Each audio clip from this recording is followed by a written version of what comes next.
right. All right, you ready to keep it going? Yeah. Richard, you ready? I'm ready. Woohoo! Coming to the stage next is Richard! Woo! Hello, Richard Zowie. That's still my last name. That's still my real last name, believe it or not. And I've got my notes here because I'm old, I'm 53, and I'm still cutting my teeth in this, so. And before I start, I'd like to start with a joke I forgot last time about my father. My dad, he had quite the sense of humor, even though sometimes he'd go a whole year and not say a single word. It's like, Dad, put a mirror in front of his face. Is he still alive? We were making a family video one time. This was back in the days of America's Funniest Home Videos. And we were doing spoofs of different things. My sisters did a little parody of the Energizer Bunny commercial where one's eating a piece of chicken and all of a sudden the other walks by banging a cooking pan, still going, and all kinds. Then there was my grandfather looking at us thinking, there is no way these people came from my loins. And so I took the camera and turned it on my father. I said, and my father worked in the energy business. I'm an oil brat. I've lived in Texas, Louisiana, Kansas, Illinois. And my father, his job in the seismograph side was to take vibe trucks to go out and push a hydraulic press against the ground, send seismic waves and find oil and gas deposits. And sometimes they do demolitions for reasons I don't understand, and so I said, Dad, what was your most fond memory of work? And my dad, again, who was normally quiet and serious in public, suddenly became a comedian around the family in private. He said, oh, we used to work with dynamite and we would blow things up. He had very blue eyes. He got this devilish glint, and the light was hitting his bald head just right to cast a glare, and he puts his hands together and then goes, pow! And it's funny because 30 years later, it still gives me shockwaves of laughing, and unfortunately, I can't prove he ever said it because that tape got recorded over by accident. I think one of my sisters was sick and recorded Price is Right or something, so that's gone forever. Well, tonight I want to talk to you guys about how I've been a Christian since 1981. I was 8 when I became a Christian. You say, Richard, have you seen some crazy things in the Christian circles? I say, is the Pope Catholic? I grew up in an independent, fundamental Baptist church, which basically looks at the Southern Baptists and thinks, you guys are way too liberal for us, we're going to be super strict. The women, when they exercise, they wear culottes, otherwise it's dresses. The guys wear pants. Shorts, no, those are sinful. Guys have to have haircuts like this right here. Women have to have long hair, and so forth. When I got married and had kids, one of my sons visited my oldest sister one time. And at the time, Sabrina and her family, the girls still wore dresses, the boys still behaved or tried to in public. And they had a TV, but a VCR only because TV channels were sinful. The radio they had was, somehow my brother-in-law manipulated it to where it would only get a Christian radio station. You couldn't tune into anything like C101 or 99.5 KISS. And my 5-year-old son, Charles, and of course, 5-year-old kids are fun because they have no filter. You know, it's like that time that kid meets his dad's boss and looks at his dad and goes, Dad, his nose isn't brown. And so Charles gets back and Charles says to me, Dad, is Aunt Sabrina Amish? I said, Amish, what do you mean? He goes, well, they don't have any TV. They don't do this or that. They don't have any fun. I'm like, no, they're independent fundamental Baptists. That's a little bit different. And besides, it can't be Amish. They have electricity. They have running water. They have a microwave. So they obviously can't be Amish. But in these days, I do like to jokingly refer to independent fundamental Baptist as Amish Baptist. And I remember in Michigan seeing one such church, and this was in 2012. They still did not have internet because the internet was of the devil. And I remember one time when I was a kid, we had this blind evangelist, and I don't know if he's still with us. His name was Brother Elliot, and he had lost his eyesight as an adult, so he could still kind of see in your direction. He wasn't the Stevie Wonder type of blind where he would just go like that all the time. So he would look at you, and he didn't wear glasses. And this lady came up to him one time, and she was having a hard time. She goes, "Brother Elliot, life is so unfair." And I've often wondered if she ever understood the irony of a person with eyesight who could see telling a blind person that life is unfair.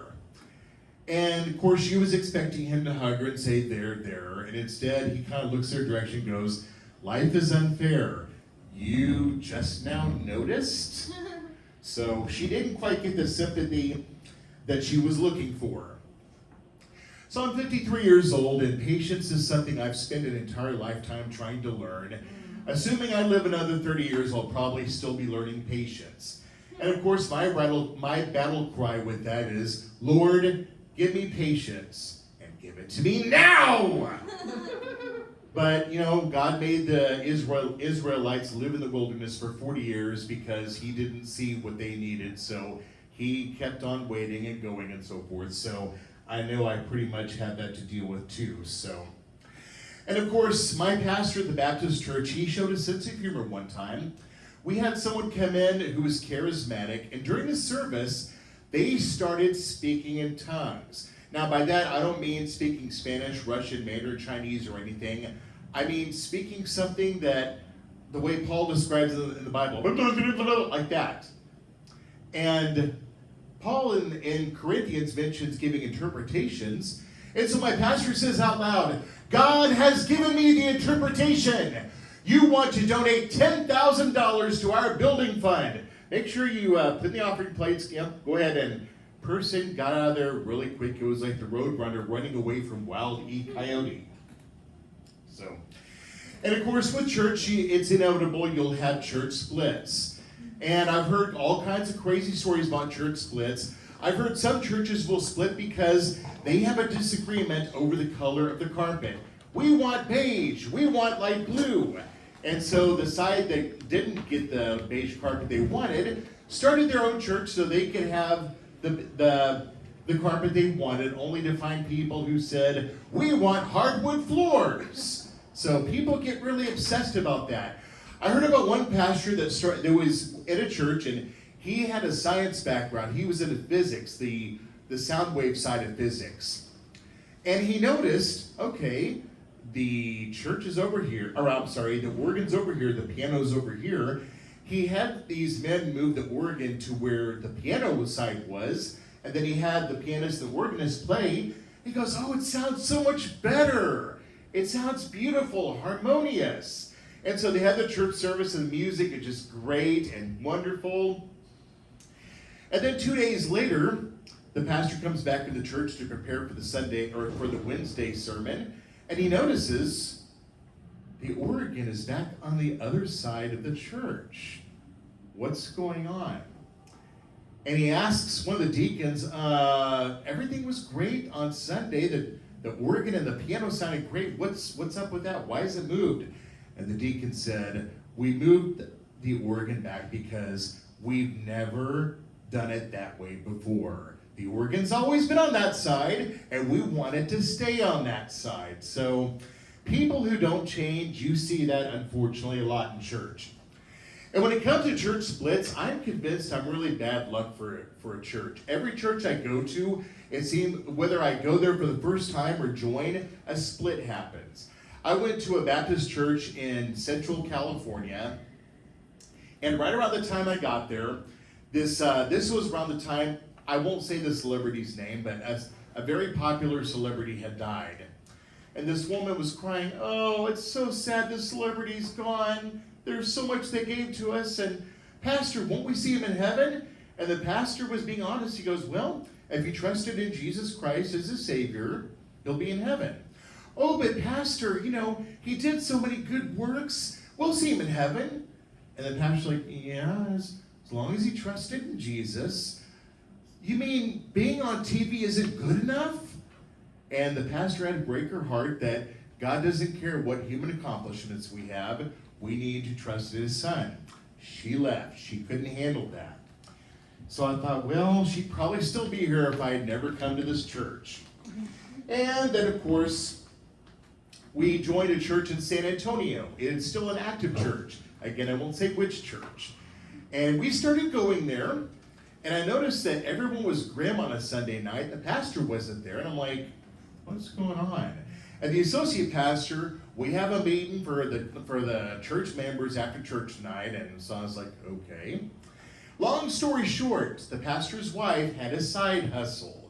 This was back before anyone, well, we didn't call it that in those days because, that's a new term, but she was selling cosmetics, and I will not say which company because I don't want people to think Richard Zowie said this particular cosmetic company is evil, but she was selling cosmetics to the women. Hey, you want to buy from me? And some women, okay, sure. Okay, you want to distribute and everything? And then, of course, she did something else that Dave Ramsey would not have liked. Oh, you can't afford it? Well, just get a credit card, debit card, debit card, debit card.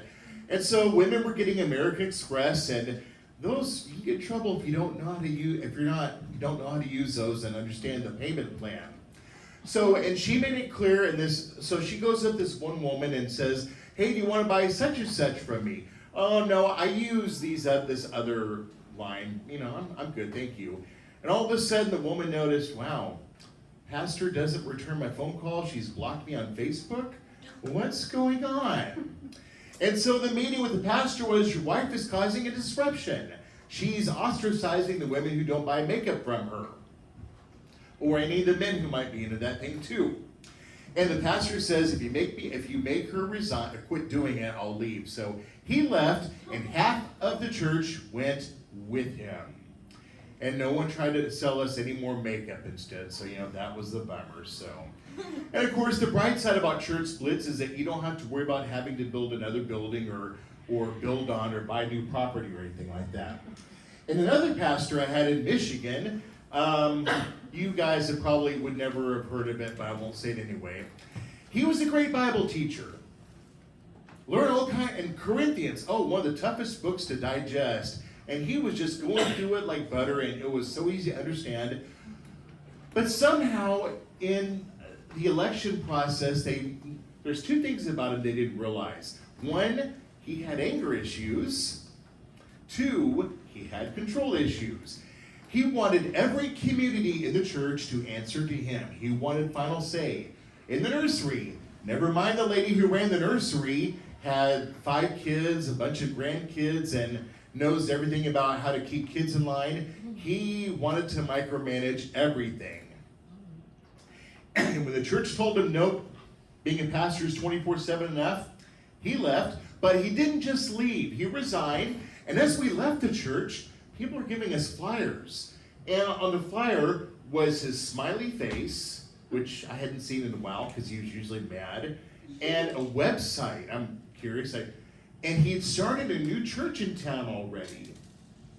Brand new church already. Half the congregation went with him.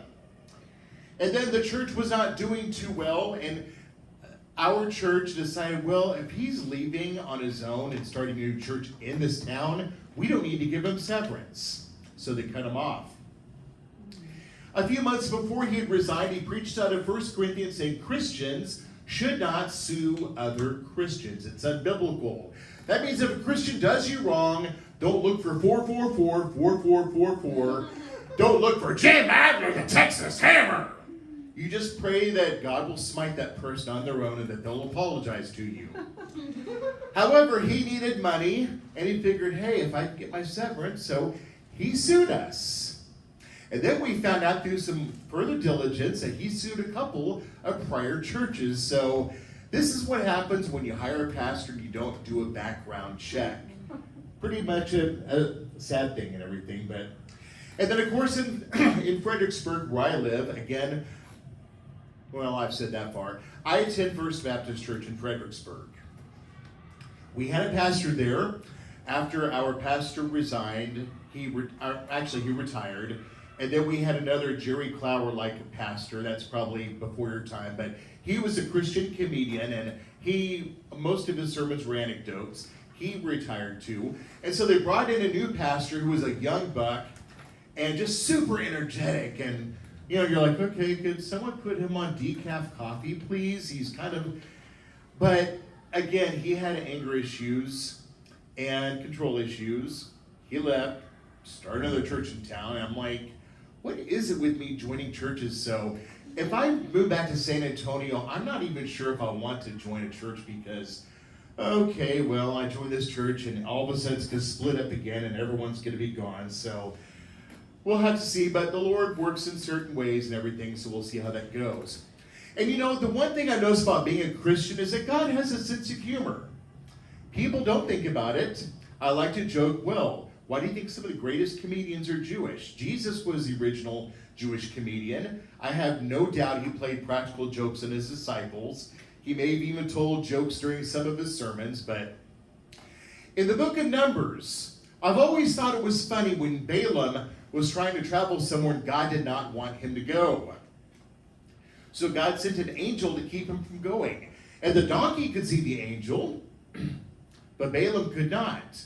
And the donkey wouldn't go, and Balaam got mad at the donkey because he didn't see what the donkey saw. And so he beat the donkey a couple of times. And then God finally opened the donkey's mouth. And I guess Balaam was used to animals and supernatural stuff happening because he doesn't get mad. He doesn't look like that. His donkey is talking. What's going on? This is really creepy. I mean, my son has 5 pet snakes. If they started talking to me, I would be like, okay, no, I'm not eating the forbidden fruit. We're not making the same mistake again this time, But, so the donkey talks to him. And I've always wondered what the donkey sounded like when it was talking to him. And of course, in the King James Bible, the donkey says this to him. What have I done unto thee, that thou hast smitten me these 3 times? Am I not thine ass, upon which thou hast ridden, since I was thine unto this day? What have I done to you? And of course, it's really interesting when you imagine a donkey braying and talking in Hebrew. Ma asilecha ki hakatinise shalosh regalim. And it just makes me think, oh my gosh, I wish I could have been there. You could have paid money to see that. That would have been hilarious. And then, of course, there was David taking on Goliath. And David was probably a teenager when this happened, which means he was probably going through puberty. When we imagine King David, we imagine this guy with a booming and majestic voice. But he took on Goliath when he was still a shepherd, and he sounded absolutely nothing like that.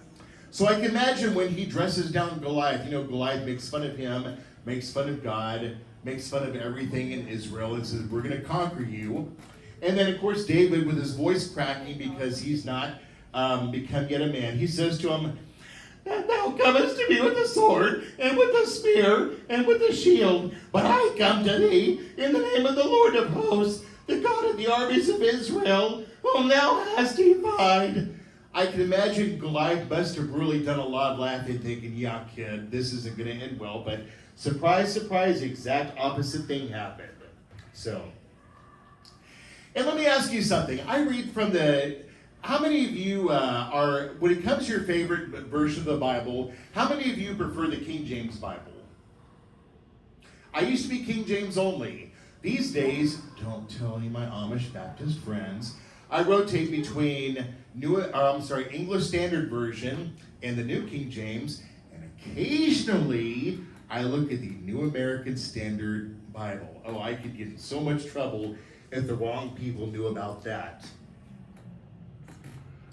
Some people, and of course in the church I grew up in, it was King James only. And in Texas, there was this one Baptist church. I don't know if it still exists. Its name was King James Bible Baptist Church. So no ambiguity as to what Bible they prefer on that. So, and I've never seen an NIV Baptist church. I don't know about you guys, but a lot of people have this mentality. Bless God, if the King James Bible was good enough for the Apostle Paul, it's good enough for me. It's like, the King James was published 1,500 years after Paul lost his head. And then, of course, on the Babylon Bee, they posted this thing about how on eBay, someone found for sale the King James Bible that the Apostle Paul used. And they mentioned how, oh wow, this is the one Paul used. This must be super great. But of course it gets nuttier. There are some Bible colleges out there that train men for the ministry. By the way, a lot of people don't know this. Harvard, Yale, Princeton, originally they were Bible colleges, and their purpose was to train men for the ministry. So crazy stuff. But there are some Bible colleges that, I went to Pensacola Christian College, and the Bible majors, evangelist majors, they had to take a year of Greek. And then they had the option of second year Greek or taking Bible classes to substitute for it because biblical Greek was tough. And some guys, they'd look at girls around the college and say, I need to sacrifice a virgin to get out of second year Greek. Okay, this one will do over here. But they say it's really tough, but some of those colleges, though, they look at it, they just do a 3-year program because in their mind, oh, bless God, we got the King James Bible. We don't need the Greek and the Hebrew. That's a waste of time. Let's just skip over those, get them out in the ministry a lot quicker. So I personally like to, when I read the Bible, I like to look up what it says because you can't really get a full understanding unless you look at what the Greek and Hebrew says. And thankfully, ChatGPT does a pretty good job of describing that. And then, of course, there's people who take it a step further. He's deceased. There was a minister in northwestern Florida, and he didn't just not offer Greek and Hebrew.